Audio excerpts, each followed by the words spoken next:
Are you curious about continuous glucose monitors, or have you ever thought about measuring your ketones? Today, we're talking about exactly that: when to measure, why to measure, how to measure, and when to skip it. My name's Julie Saad, health coach for women with ADHD, and my guest today is a true expert in functional health. I'm joined by Andrea Nicholson, and Andrea is board certified in holistic nutrition. She helps her clients reduce inflammation, optimize their weight, and repair their gut health by identifying and targeting the underlying imbalances in their bodies. And she's going to help us navigate the sometimes confusing world of glucose and ketone tracking so that we can figure out if this is something that we want to do for ourselves and how to do it. So, Andrea, thank you so much for being here today. Thanks so much for having me. I'm looking forward to this conversation. It's going to be a lot of fun. Me too, for sure. And so you have a really interesting background. Can you tell our audience what you used to do before you got into healthcare? Yeah, I was actually a crime scene investigator and forensic investigator. So I worked crime scenes, I analyzed fingerprints, I was also the supervisor of the lab. So I had a very busy career in forensic science. Okay, so this is something I know nothing about, so I've got to ask, is it like it is in the movies? No, No. which I think you would probably hear from everybody who's ever had a TV show or a movie made about their industry. It's not the same in medicine or, any of the TV shows. They're just not accurate because they're trying to entertain you, and real life is not necessarily for entertainment. So no, it's very different. Obviously, there's some reality things included in those TV shows and movies, but no, it's very different. Okay, would you say it's like more methodical or what do you think?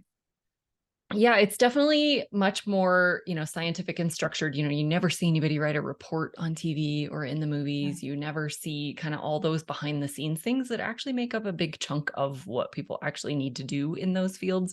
Same thing is true in medicine. Same thing is true in lots of fields. That would be a boring TV show to sit and watch somebody write a report. So there's Uh, so many things like that that they just don't show. And of course, it always goes way faster on TV than it does in reality as well.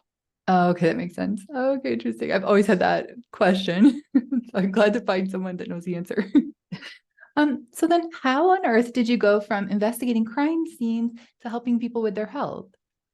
Yeah, I was on my own health journey when I had that career and was looking to lose some weight and reverse some health conditions that had been found through some testing that I did. I had arterial plaques already forming and arterial wall thickening, and I had insulin resistance and digestive issues and like a whole slew of things that I was working on. And conventional medicine and common advice just wasn't working for me. It seemed like the cleaner I made my diet and the more I worked out and the more I, leaned into plant-based and whole grains and all the things, I got sicker and sicker, and it just wasn't working for me. And so I finally started treating my own journey like an investigator. And I really investigated what was really going on. I dug into the literature. I talked to a lot of different experts from a lot of different fields. I talked to other people who were on similar journeys or who had already done things I wanted to do. And I really just conducted my own investigation. And through that process, I was able to figure out where I was going wrong, what I was doing wrong, what I needed to be doing instead, and how to actually get there. And so through that process, I obviously fell in love with helping people do just that, to find more natural ways to sometimes buck what they've been told and do it their own way and be their own advocate. And so an interesting question I have about this is how did you feel when you did your investigation and you figured out kind of what was going on? Did you feel relief? Did you feel angry? Did you feel sad? How did you feel? Yeah, I would say all of the above. I Mm. was, obviously happy that it was finally working and that I was getting some answers and I knew exactly why some of the other things hadn't worked. And yet I was also really frustrated because I wasted years doing the wrong things and following the wrong advice and following the common advice that probably a lot of us have been told. And it only made me worse. And so it really frustrated me to know that I wasted so much time and so much money and all the things that really were never designed to make me better anyway. They were designed to keep me as a lifelong customer. Yeah, that's true. And it's one thing if you just don't care, you're just doing whatever. But it's another thing if you're actually trying and doing things that you think are supposed to help you and they are making you worse. So I totally understand this idea of being relieved, but also angry and frustrated. Yeah, I hear you for sure. And so let's see. So what I want to focus on today is tracking glucose and ketones. So First of all, if you were explaining this to somebody, why glucose, why ketones, if somebody that didn't really know what either of those things really meant, how would you explain the difference between glucose and ketones? Yeah, first of all, I would say glucose is one that more people have become aware of, and maybe not by that term, but most of us have heard of blood sugar. We're familiar with that term and kind of loosely what that means in the body. And glucose is the specific sugar that does float around in our body. So there's obviously lots of different kinds of sugars in nature. There's lots of different, produced sugars in our food supply, but they all basically break down into their smallest component, one of which is glucose. That's the most common one. That's what most of our cells run on. It's what our mitochondria, you maybe remember from back in biology class back in the day, that's our little powerhouse that's producing ATP or cellular energy. And so most of us are familiar, at least loosely, with blood sugar or glucose. And those are the same thing. As far as glucose in the blood, that would be blood glucose or blood sugar.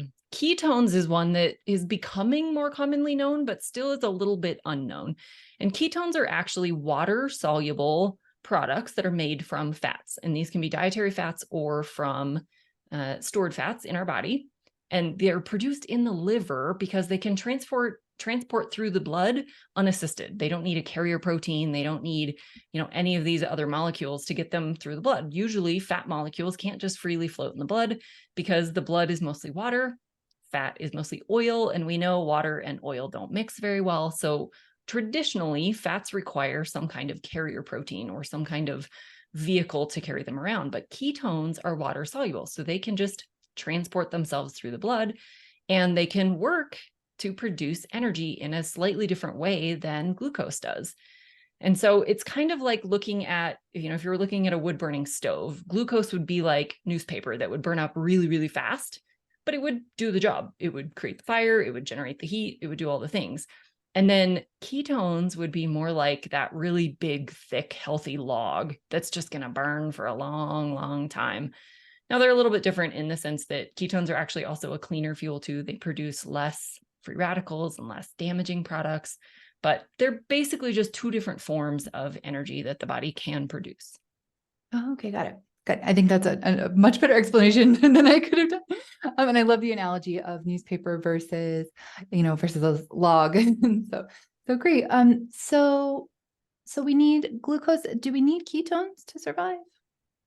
We don't need ketones, but it is an alternate source that we can use to survive, either when we're in a low glucose state, so either at like a ketogenic diet, or if we're in a fasted state where we're kind of surviving on our stored fuels instead of food that we're taking in. And so we don't necessarily need ketones. Like, you can go through your whole life burning nothing but basically glucose, but they do provide that added energy between meals, or when you do have to fast for, say, surgery, or, any kind of maybe not voluntary fast. They can keep you going and give your cells all the energy that they need. And so, and what about glucose? So I know it's required. Do we have to eat it? We don't have to eat it. We do need it for some cells. The vast majority of our cells can actually use ketones, fatty acids, glucose, lots of different fuel sources.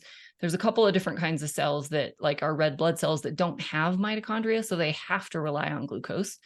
But for the most part, most of our cells, any cell that has mitochondria, can also use fatty acids or ketones for energy instead. But when we do need that glucose, or we need quick acting energy, we can actually make it in our bodies out of a lot of different substrates. We can break down certain amino acids and make glucose. We can break down components of our stored fatty acids and make glucose. And we also store long chains of glucose as glycogen, and we can break those apart and release extra glucose as well. So we have lots of different mechanisms to create our own glucose, even if we're not eating any. Okay, perfect. So there are two different fuel sources, basically. So why should we measure them? I mean, why? Well, let's start with glucose. Why should we measure our glucose? Yeah, this is a big topic because I think so many people don't know that they have issues here. Most of us would know if we were hypoglycemic, meaning we had low blood sugar, because that's what you typically think of as people who have, they get shaky or they get weak or they, their brain stops working really well, or they get hangry or they get irritable if they don't eat. That's the typical signs of hypoglycemia or having too low of blood sugar. But there is no overt symptom of having high blood sugar. The only way you would know is if you test. And that could either be done with a glucometer or some kind of test machine that you use at home, or through regular blood work that you, like your doctor would run. That's the only way you would know. There's no overt symptom of high blood sugar. But high blood sugar is very toxic to the body. It's toxic to the arteries and the blood vessels and all of the systems there. And it also then leads sugar that can stick to all of your proteins and enzymes and hormones and cell receptors, and it can just kind of gum up everything. And so we definitely don't want high blood sugars, but you would only know if you're testing. Okay, got it. Yeah, and I've heard the analogy used. It's almost like barbecue sauce. Like when you have all the sugar in your body, it's like when you put barbecue sauce on meat and then you cook it and it, gets kind of crunchy. It's kind of it gets what's crystallized, and that's exactly what happens to your tissues if you have high blood sugars. Yeah, which is not pleasant to think about for sure. Oh my gosh. And so how does a person go about measuring their glucose? Yeah, so the two most common ways are that traditional blood testing that you would run with your doctor. That's a common marker that's included, is a glucose measurement. Typically that's done in a fasted state. That's why they ask you not to eat before you come in to test your blood sugar and all of your other markers, because if you eat, then your blood sugar is going to go up. How much depends on what you ate. And so then it becomes a little bit less reliable because it's so much dependent on what you just ate. So they want you in a fasted state for the most part. That's the most valuable reading when it comes to glucose. But you can also do this at home with a simple glucometer. And this is just a finger prick device that you just prick your finger, get a little drop of blood. It tests it on a small strip, and that gives you what your blood sugar is in the moment. And then thirdly would be a continuous glucose monitor, which is my absolute favorite way to monitor. It's a little device you wear generally on the arm. There's also one that goes on the belly. There's two different primary manufacturers. Most people use the one on the arm unless they're maybe type 1 diabetic or those kinds of things. Those Dexcoms are more common in that population.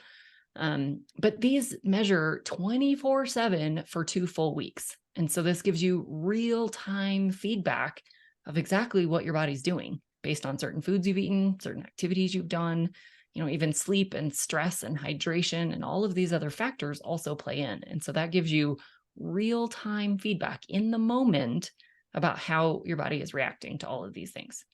Okay, wow. And so are there specific numbers that people should be looking for? Yeah, generally when you're looking at a fasted state, in the United States, we use milligrams per deciliter. In lots of other countries, they use millimoles per liter. But in the milligrams per deciliter level, we would generally be looking for 70 to 90 milligrams per deciliter in that fasted state. Of course, that's going to vary if you've eaten. And so depending on what you've eaten and how long after, those numbers will fluctuate, and there's different targets with that as well. But generally that fasted number is the one that we're really honed in on, and that 70 to 90 is the sweet spot. Okay, got it. Have you ever had any surprises? I've heard stories about people saying like, oh, I ate yogurt and I didn't think yogurt was gonna give me this big spike or anything. Have you ever heard any similar stories? Yeah, I think a lot of people are really shocked by some of the foods that they've considered to be incredibly healthy their whole lives. Like oatmeal is one of the biggest ones that I hear. That's a very common breakfast. Most people consider it a very healthy breakfast, high fiber, whole grain, all the things. It's got extra fruits in it a lot of times. And people are shocked at how high their blood sugars go when they have oatmeal.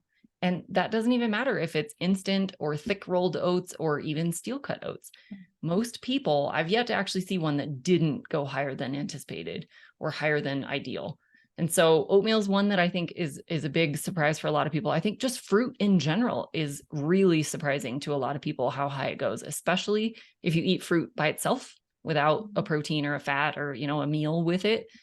And so I think those are really common. Some of the vegetables can be really common. And then the last one I'll say is a lot of people, have transitioned to like a gluten-free diet because they've heard how many, horrible things can happen with gluten. And so they're switching out all these gluten-free alternatives and gluten-free breads and bagels and pastas and all these things. And they're shocked at how high their blood sugar goes. And if you understand what that is, then you understand that gluten-free has nothing to do with blood sugar. Gluten is a protein found in wheat products. And so switching to an alternative is just a different either grain or starch or, whatever product they're making it out of. But that doesn't necessarily lower the carb count. It doesn't necessarily have any impact at all on the blood sugar piece. It might be better from a gluten standpoint, but it doesn't necessarily make any impact on the blood sugar piece. And so I think a lot of times people perceive that they're doing all these great healthy things, and maybe it is fixing one thing, but it might be making something else worse. And so this is one area where I think just a lot of people don't know. And it's fascinating. How many times do we hear, oh yeah, oatmeal is so good for you, fruit, and even vegetables. I'm surprised that vegetables made the list. Are there any Yeah. specific vegetables that you found cause higher glucose spikes? Yeah, obviously the more starchy things, a lot of the stuff that grows underground. So any of the root vegetables, potatoes, sweet potatoes, beets, those kinds of things, carrots, peas, a lot of those are higher sugar content. And so they generally promote a bigger spike than some of the lower starch vegetables, like the leafy greens and some of those things. Doesn't mean that you shouldn't eat these foods. I think this is a big distinction that a lot of people need to recognize. When you see a big blood sugar spike, it doesn't necessarily mean it needs to be off your list and you never touch it again. It might, if this is a highly processed, junk food, fast food, convenience food, yeah, there's probably no nutritional value there anyway. So eliminating that's probably a good thing, regardless of the blood sugar spike. But if it's a good, healthy, natural food and you love it, then keep playing with it. Keep trying different combinations, different portion sizes. Eating in a different order can make a big difference. Sometimes there's lots of different things you can play with to see if you can't mitigate that spike a little bit. So adding more fat can make a big difference. Adding more protein can make a big difference. Having these starchier, sweeter, bigger blood sugar spiking foods earlier in the day when you're more insulin sensitive and more likely to burn it off because you're more active during the day. If you have a big bowl of oatmeal at dinner, it's going to have a very different response than a bowl of oatmeal for breakfast. And so there's all these different things that we can play with to try to bring down that spike from even happening. And a lot of that is food combinations, timing of food, portion sizes, all of these kinds of things really make a big difference. Oh, cool. That is fascinating. So even just by changing the time, you might avoid that ugly looking graph that you were trying to avoid. Oh my gosh. And so what is the goal? Like, I'm going to ask the question in a dumb way. Am I supposed to make my glucose be zero? like, am I trying to get it as low as possible, or am I trying to go for that range that you mentioned? Yeah, there's definitely a sweet spot. So both too low and too high of blood sugar is problematic.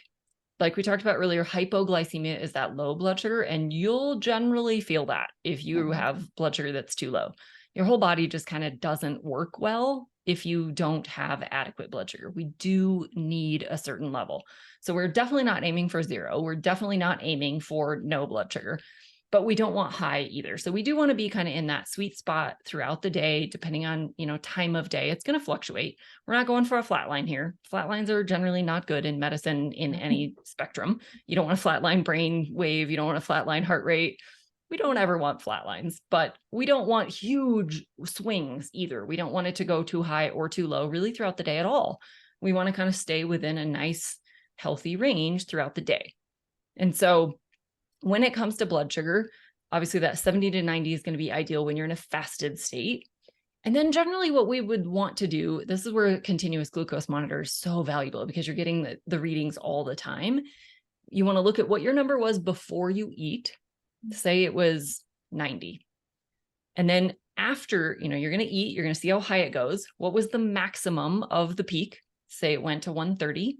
So that's a spike of 40 from 90 to 130. That's a spike of 40. That's a little bit higher than I would like. Generally, I like the spike to stay less than 30 if possible. But say it goes up to 130, within like 2 to 3 hours, you want that back down to 90.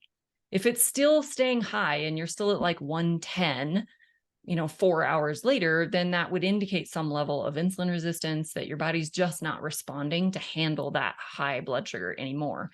And so you either need a lot more insulin than your body is producing, or your body's not responding to the insulin that it is producing. And that's where extra blood work can be really helpful to see where your insulin level is at. There is no home test for that. There's no finger prick. There's no way to test your insulin at home. It has to be done with blood work in a lab. There's also some salivary tests and some other things, but traditionally this is a blood test in a fasted state again. This is, if you wanted to ask for this from your doctor, this would be fasting insulin. It would be a fasting insulin, Okay. yeah. And unfortunately, a lot of doctors won't run it. A lot of insurance companies won't cover it. It's actually a pretty cheap test. So if that's the case for you, if your doctor won't run it, there's lots of ways you can either run it for yourself, or you can find someone like me or someone in the Okay. more holistic functional medicine side that will run this for you. It's not a very expensive test. Okay, perfect. So we know where to go Yeah. to get those tests. Great. So let's see. Can you tell me any success stories that you can think of when it comes to glucose monitoring? Yeah, I think the awareness is just such a valuable piece of this, because there's really no other way to get this level of real-time feedback. You can kind of get it a little bit with, fitness trackers and wearable devices. You can sort of see how that real-time feedback throughout the day is really helpful. How active have you been? What's your heart rate doing? Like, all of these things are really insightful, because then you can pay attention to what led up to that. So if it's a number that you're like, whoa, I don't like that number. Okay, what have I been doing? What have I been eating? How did I sleep? What did I eat? What did I drink? What did I do? Was there a stressful event? Like, you can really start to analyze all of the things that led up to whatever that value was. Same thing applies here with especially continuous glucose monitors. You can see in real time how specific foods are reacting. How quickly did you react? How long did it last? Did you plummet too low? If you started at 90 and 2 hours later you're at 60, you had a little too much of a reaction, and maybe you have some reactive hypoglycemia going on. So there's all these things that we can now investigate, and we can pair them back to specific actions we took or didn't take. Did you go for a walk? Did you have a stressful event? All of these things, and we can start to figure out what does and does not work for us, because it's going to be individual. There are a few, but for the most part, there are no hard and fast rules that are going to apply to everybody. Got it. Wow. So it really is like being an investigator. Now I can see the connection. Great. So, it sounds pretty cool. I'm sold. So is there any reason not to do this, or any person who shouldn't be doing this? For the most part, I think everyone can do this and can benefit from it. The only people I would use a little caution with are the people who tend to become hyper focused on the metrics and kind of drive themselves nuts with the data. So if you're one of those people that you've gotten a fitness tracker or some other device like that, and you're checking it 10,000 times a day, and you're obsessively micromanaging every little thing about your life because of whatever the number said, and you're chasing perfect numbers, and you don't ever want to step out even by 1 point, this is probably not the thing for you. Okay. If that's you. So be honest with yourself and just don't torture yourself with something like this. But if you're someone who really wants to understand your body so that you can make changes to your diet, to your exercise, to your lifestyle, to your routines, to your mindset, this is tremendously valuable data. So I don't think there's any like condition who shouldn't do it. It's really more of that mindset. If you're going to become super hyper focused and drive yourself nuts, then this probably isn't for you. It's never a good thing to trade, an unhealthy habit for an obsessive habit. So if that's you, then maybe don't start here. Okay, that makes sense. So, okay, we talked about glucose. Now let's talk about ketones. So what are some ways to measure this other fuel source, ketones? Yeah, for the most part, this is going to be done with, again, a finger stick. There are some breath units and there are some urine strips you can also do. They tend to not be as reliable for as long. Urine strips tend to be more reliable on the very front end when you're first trying to kind of build your own ketones and assess where you're at. But eventually your body becomes really efficient at using them. And then all of a sudden your strips will be negative. But that doesn't necessarily mean you're not actually making ketones. It just means you're using them. And so they become a little bit less helpful. And some of the breath meters, they're getting better. For a long time, they really sort of the same thing. They weren't all that great. You mostly produce acetone, and that's what a lot of them are testing. Some of the newer ones are getting better. So I think this is an emerging technology that will probably keep getting better, that they're looking for different metabolites and things rather than specifically looking at ketones. I think the breath meters will get better. But the most common way and the most reliable as of now is a ketone meter. It works just like a glucose meter that you would do finger stick, a little drop of blood, goes on a strip, and then the machine reads it for you. And that's the most common way that people who are looking to get into some level of ketosis, that's the test that they most often will use. Okay, got it. Okay, so this is if I want to be in ketosis and I want to see what my ketone levels are, Do you have specific numbers that you choose to use as a goal? Yeah, for the most part, for just general health benefits and energy production sorts of things, really the kind of standard level is anything over 0.5 millimoles per liter is considered nutritional ketosis. So your body is producing some level of ketones, and that's kind of the minimum. The other caveat I will say is the higher the ketone number isn't necessarily better. So there's no benefit really in chasing high levels of ketones. That doesn't mean you're healing faster or losing weight faster or burning fat faster. It really, chasing ketones is just not helpful. So as long as you're above that 0.5, for the most part, you're doing well. Now, some people will feel different when they get up to like, say, 1.5 or 2, or maybe even towards the threes. Beyond that, no, people generally don't feel much, and it's really not, doing any extra benefit for the most part. There are a few conditions like epilepsy, and there's some emerging research on some mental health disorders, some really serious mental health disorders that do really well at much higher levels of ketosis. But you really need to do those kinds of levels of ketosis with a practitioner that knows what they're doing, because you're probably also on other medications, and there's a lot of safety considerations that you need to work with if you're on any kind of medications for anything, any condition, diabetes, epilepsy, mental health, anything. You really do need to work with someone just to make sure that you can make those changes to your medications, because some of them can become quite deadly as your body starts transitioning into ketosis if you don't know how to make those changes. And so you do want to make sure that you know any medications that you're on, what the reactions might be, and so that your provider can help adjust those as needed. Yeah, definitely, especially the psychotropic medications. They can become kind of stronger in the body, so you never want to DIY your meds Yeah, for sure. same thing with diabetes and hypertension drugs. Yeah, exactly. So yeah, don't try to DIY changing your meds. Always make sure you're talking to your prescriber, because as your body changes and your diet changes, you very, very likely will probably, need a different dose of your medication or be able to stop it in some cases. Um, so let's see. So there are different numbers. There's nutritional ketosis, and then for other conditions, neurological or mental health, sometimes it's higher. And I've heard all kinds of conflicting information on that. So I think that there's still a lot more research that needs to be done for many of those. But yeah, for nutritional ketosis, I've also heard 0.5 millimoles. What do you think? Do you in general tell your clients, you have to always be in ketosis, or can you go in and out of it? What's the general guideline? Yeah, this is another area that there's still a lot of research to be done. I don't think we have super solid, great data on either side of the fence here. And so there are a lot of people saying that you should not stay in ketosis forever. And there's a lot of people saying that, you can cycle in and out, but you don't have to. And so I don't think there's any real solid data to tell us one way or the other if we really have to go one way or the other. Obviously, I think it's safer to err on the side of caution and just cycle in and out once in a while. I know one of the main reasons why people say that we shouldn't be in ketosis forever is they claim that we become a little bit physiological. We end up with a little bit of physiological insulin resistance, which is actually a little bit of a misnomer. In talking to a lot of the metabolic scientists and researchers who do look at these things, they're not actually describing true physiological insulin resistance. What they're describing is, in a normal insulin response, our bodies keep a little bit of insulin kind of on hand so that it can respond really quickly. And so we get this little rise in insulin, and then the body perceives whatever you ate and it produces the rest of it. So we get this biphasic response of insulin.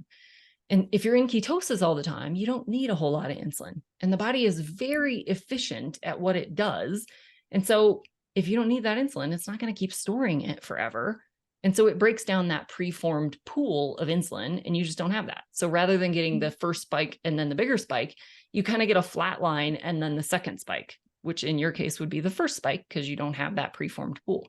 And so it looks like you're insulin resistant because it took a long time for your body to respond, but it's really only because you just don't have that store to release, right when you're thinking about food or when you first start eating.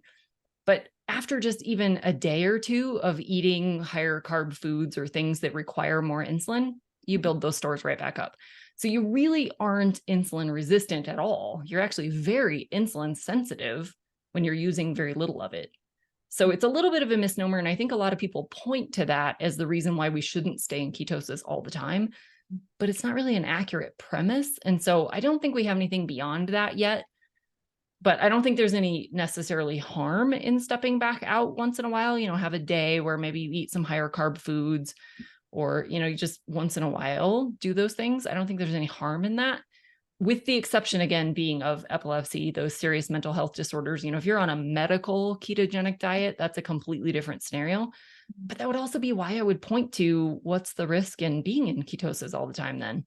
There's people who have epilepsy who've been on ketogenic diets for decades. They don't have any side effects.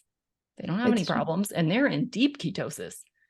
So I think for the most part, those of us in nutritional ketosis, we're nowhere near those levels and it's not harming them any. So I don't think we know for sure yet, but I don't think we have any solid evidence that says we shouldn't either. Okay, it's good. It's good to know. Yeah, because some people say, "Oh, this is such an extreme thing, and how can you do this? It's going to make you be insulin sensitive or insulin resistant to that and the other." And it's good to hear that that's not necessarily true. So let's see. Is there such a thing as a continuous ketone monitor? There isn't yet. They Okay. are in development, working on them, hoping that they can develop such a thing. They're also working on similar things for insulin to have some kind of more readily available way to test insulin without having to go get blood drawn every time. But nothing is in the market quite yet. But hopefully in the next couple of years, we'll have more data on that kind of thing. Well, that would be fun. So we could test everything all the time. Right. So in that case, since we don't have a continuous ketone monitor, when do you recommend people test? In the morning, in the afternoon, before eating, after eating? Yeah, I think there's a couple of ways to look at ketone testing specifically. Often we do both together. So if you're going to use a ketone meter like a Keto Mojo or those kinds of things, you're going to do both glucose and ketones together. So there's a couple of key times that most people find the best value. First is in the morning when you're still in that fasted state. You just want to make sure you don't do it too quickly upon waking, because you'll have what's known as dawn effect happening. This is where your body naturally releases more cortisol and therefore blood sugar rises just to get you going in the morning. It's what wakes you up. It boosts your body temperature. It gives you energy to get moving after you've been fasting all night. And that's what gets you going. But if you test right away, you might panic that you have really high blood sugar. And that's not really what's going on. This is a totally normal thing that we all have. How high it's going is a variable thing, depending on your health conditions and all of that. But it's normal to be higher first thing in the morning, and your ketones will probably be their lowest all day as well because your blood sugar went up. And so you're in that kind of sugar burning mode instead of the fat burning mode. And so your ketones will be down just naturally because the blood sugar is up. So wait about an hour, don't eat or drink anything but water, and then test. Don't do exercise, that kind of thing before you test. And you can get a good feel for what your typical fasting blood sugar would look like. And that kind of matches what you would think if you go to the lab to have blood drawn. You're not going to roll out of bed and have the blood drawn. You're going to have to get up, get dressed, get ready, drive to the lab, wait for your appointment. It's going to be like an hour at least before they do that draw. So that's much more in line with that kind of testing anyway. So test those, an hour or so after getting up. And then beyond that, it kind of depends on your goals. Do you want to know how a particular food is reacting? Do you want to know, how quickly you respond? Those kinds of things. A lot of people will look at testing right before they eat. And then maybe an hour later, maybe 3 hours later, like you just kind of get to decide how often you want to test and exactly what intervals. With the finger sticks, it's a little bit harder to know for sure. You don't know that your blood sugar is going to spike to its highest at an hour. It could take 2 hours. It could take 30 minutes. You don't know, you're kind of guessing, but that's sort of the standard interval would be before, an hour after, and then 3 hours after. And that kind of gives you that general curve. But again, you may miss the absolute peak. You may miss, if it did drop low and come back up, you won't get all those little nuances because you're only getting a snapshot in time at that moment that you got the blood drop.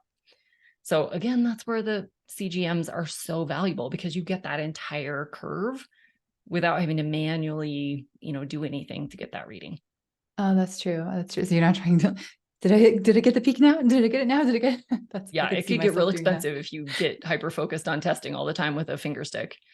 I could see myself doing. Luckily, I don't like doing the finger stick because I have a Keto Mojo meter, and the only thing that prevented me from blowing through all the strips in one day is that I didn't like taking my blood so frequently. Yeah. So that saved me. Otherwise, I think I probably would have tested it every 3 minutes because it's kind of fun. Yeah. Let's see. Is there anything that can throw off a ketone reading? As far as I know, there isn't really anything that would like interfere with it, but certainly anytime your blood sugar is coming up based on what you've eaten, any stress loads, if you didn't sleep very well, and that's kind of an underlying stressor on the body, all of these things can play in. Caffeine can affect your blood sugar.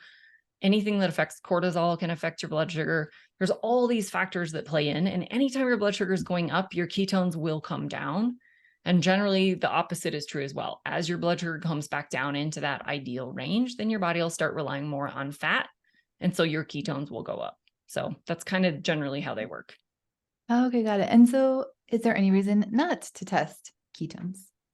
I would say the same thing as earlier. If you're one of those hyper focused, obsessive kind of people that you're going to, like you said, you're going to want to test every 30 seconds and you're going to know all the things, it's going to get really expensive. Your fingers are going to hate you and you're probably not going to learn as much as you think you will. And so I wouldn't recommend going down that path then. I think it does a little bit have some diminishing returns. Eventually you get to the point where you're like, well, I know what my number is going to say because I ate this exact same meal yesterday, or like, eventually you've kind of figured out all the things you want to figure out. Same thing is true with the CGM. Once you've tested all the foods and all the activities and all the things you want to know about, you don't really learn anything necessarily ongoing if you keep wearing one forever. So I think they all have a tremendous place. It just really depends on the goal, on, what you're looking to learn from it, what problem you're trying to solve with it. I think there's a lot of pros and cons to all of them, and finding the right tool based on your goal, your price point, all of these things also plays in.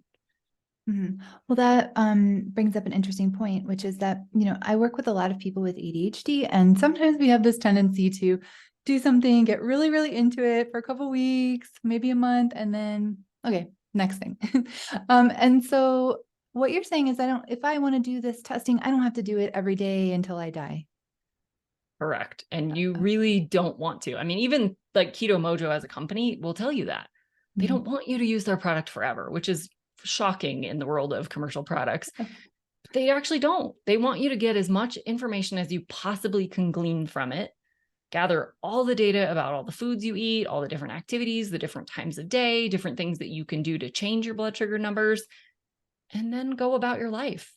You don't need to keep checking forever. Now, of course, if you have type 1 diabetes and some of these other conditions, you will probably need to monitor for the rest of your life because it's life-saving to do so.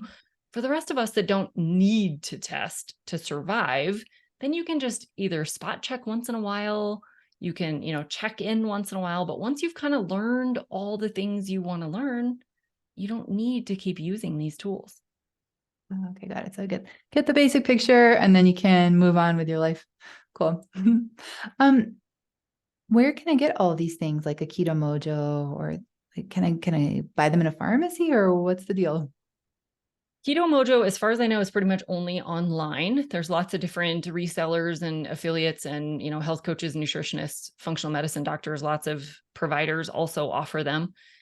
So that you can just order online, either through a practitioner. If you want them to help you interpret the data and make sense of it, that can often be really helpful. If you feel like you've got a solid grasp on what all the numbers mean and what to do about it and when to test and all the nuances, then you can just order it on your own. But primarily that one's all online. If you just want a basic glucometer, if you just want to be able to test your blood sugar and you don't necessarily want the ketone piece of it, or maybe you're just going to start with blood sugar, a lot of times you can just buy that at your local pharmacy. And they typically don't require a prescription for those. And so you can just buy the machine and the test strips right at your local pharmacy. Of course, that's going to vary a little bit, location to location, but it's at least worth checking out first. And you can also order those online a lot of times. Okay, great. And have you come across anybody being able to get reimbursed by their insurance for any of these things? It really depends a lot on your insurance as well as you. If you have a diagnosis, if you have type 1 or type 2 diabetes or these kinds of things, you will probably have a better shot at getting things like that reimbursed. Generally speaking, without a diagnosis, insurance isn't really interested in contributing. And so it's less likely that will work, but it never hurts to ask. And a Okay. lot of times you can use health savings accounts or flexible savings accounts for these kinds of things. So if you do have those, it's not covered by insurance, but you've got the money set aside already anyway. Oh, perfect. Okay, great. That's good to know. Um, if I, for some reason, can't get my hands on any of these devices, are there any signs I can look for, to know that, for example, that I'm in ketosis? Yeah, a lot of people notice just physiological changes. All of a sudden, their brain is really clear. They have this big energy store that they hadn't really had before. Like, I haven't eaten all day and I want to like clean all the closets and I want to like do all these crazy things. And you're like, what is going on with this? And so a lot of times you just notice, your body feels amazing. You feel mentally clear. You have great creativity. You have all this drive and motivation to get all these things done. You maybe have less joint pain or inflammation signs or feelings. And so a lot of times, especially once you've kind of gotten used to it and you've maybe been testing for a while and like, okay, I'm in ketosis, how am I feeling, what's different?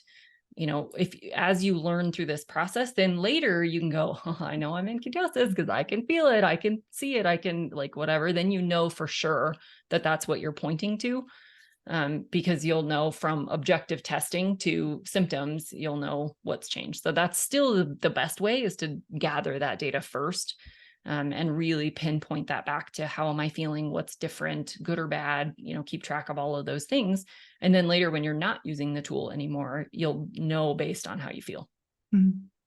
Okay, great. Well, oh my gosh, all I can say is, wow. Thank you so much, Andrea, for all of this incredible information. You're just a fountain of knowledge on these topics, and you've given us a lot to think about. And it's very inspiring to hear about all of these different, ways that we can test and things we can find out by looking at these numbers. So where can people find you to learn more about what you do and to work with you?